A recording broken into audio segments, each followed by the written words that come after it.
एकादशी का व्रत करें, द्वादशी में पारणा करें, द्वादशी में ब्राह्मणों को भोजन कराएं, जो आपकी सामर्थ्य है उसके अनुसार दान करें।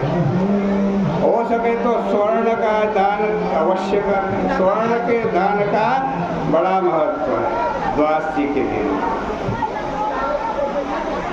आज कहते हैं ऐसा व्रत करोगे ना तो साल भर की जितनी एकादशियां हैं उन सब एकादशियों का पुण्य फल आपको प्राप्त होगा, इसमें कोई संदेह नहीं। शंख चक्र गदाधारी जो भगवान हैं, व्यास जी कह रहे हैं, उन्होंने कहा है, क्या कहा है? सर्वधर्मान् परित्यज्य मामेकं शरणं व्रज। सभी धर्मों को छोड़कर मेरी शरण में आओ। भगवान की शरण में जाना है तो एकादशी का व्रत करो। एकादशी के दिन निराहार रहने से मनुष्य के सभी पाप नष्ट हो जाते हैं। कलयुग में द्रव्य दान से शुद्धि नहीं है, स्मार्त संस्कार से भी सद्गति नहीं है। इस दुष्ट कलयुग में वैदिक धर्म कहाँ है? हे वायुपुत्र, बार बार विशेष क्या कहूँ, दोनों पक्ष की एकादशी को भोजन न करें। ज्येष्ठ महीने के शुक्ल पक्ष की एकादशी में जल भी वर्जित है। हे वृकोदर, इसका व्रत करने से जो पुण्य फल मिलता है उसको सुनो। सभी तीर्थों से जो पुण्य होता है और सभी प्रकार के दान करने से जो पुण्य फल मिलता है वह पुण्य फल इस निर्जला एकादशी का व्रत करने से मिल जाता है। साल भर में शुक्ल पक्ष और कृष्ण पक्ष की जितनी एकादशी हैं उनका उपवास करने से धन धान्य बल आयु आरोग्यता, आज कहते हैं पुत्र, सबकी प्राप्ति होती है। एकादशी का व्रत करने से सब कुछ मिल जाता है। हे भीमसेन, मैं तुमसे सत्य कहता हूँ, इसका व्रत करने से बड़े शरीर वाले भयंकर काले पीले रंग के दंड पाशधारी यम के दूत पाश में नहीं आते, बल्कि पीतांबरधारी हाथ में शंख चक्र गदा पद्म लिए हुए विष्णु भगवान के पार्षद आते हैं। अंत समय पर उस मनुष्य को विष्णु लोक ले जाते हैं। इसलिए यत्न पूर्वक निर्जला एकादशी का व्रत करना चाहिए।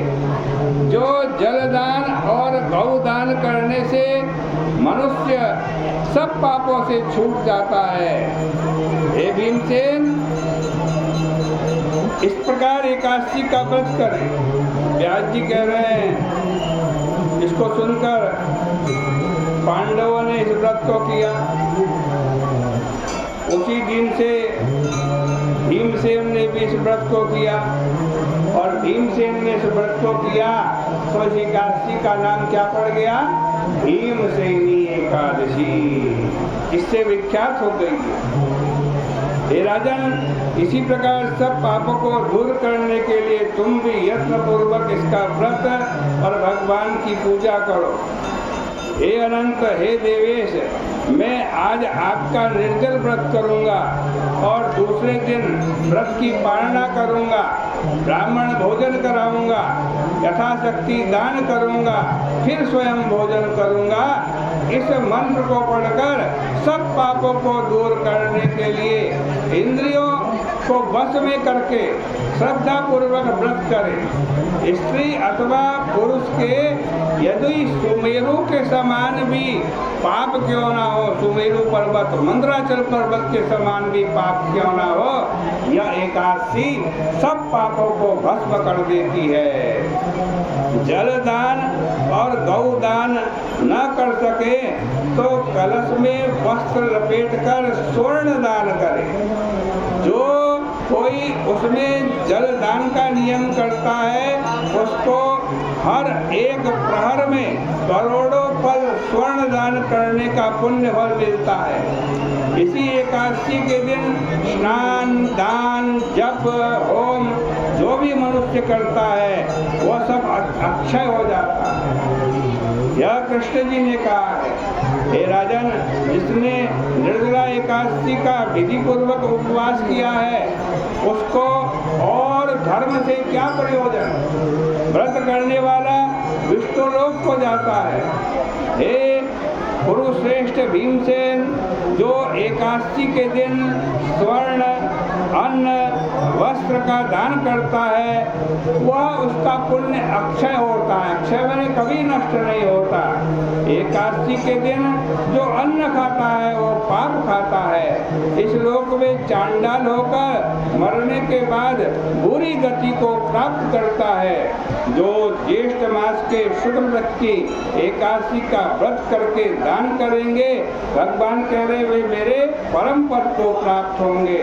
जिसने निर्जला एकादशी का व्रत किया है वे ब्रह्महत्या, मदिरापान, चोरी, गुरु से बैर, मिथ्या भाषण, इन सब पापों से छूट जाते हैं। हे कौन्ते, निर्जला एकादशी के दिन श्रद्धा और नियम से युक्त स्त्री और पुरुषों का विशेष जो कर्तव्य है उसको सुने। जयशाली जलशाही भगवान का पूजन करे, गौदान करे तथा घृत धेनु का दान करे। धेनु दान नहीं कर सकते हो तो भैया गाय के घी का दान कर दे। हे धर्मधारियों में श्रेष्ठ, अनेक तरह के मिष्ठान और दक्षिणा देकर ब्राह्मणों को प्रसन्न करे। ब्राह्मणों के प्रसन्न होने से मोक्ष देने वाले भगवान प्रसन्न होते हैं।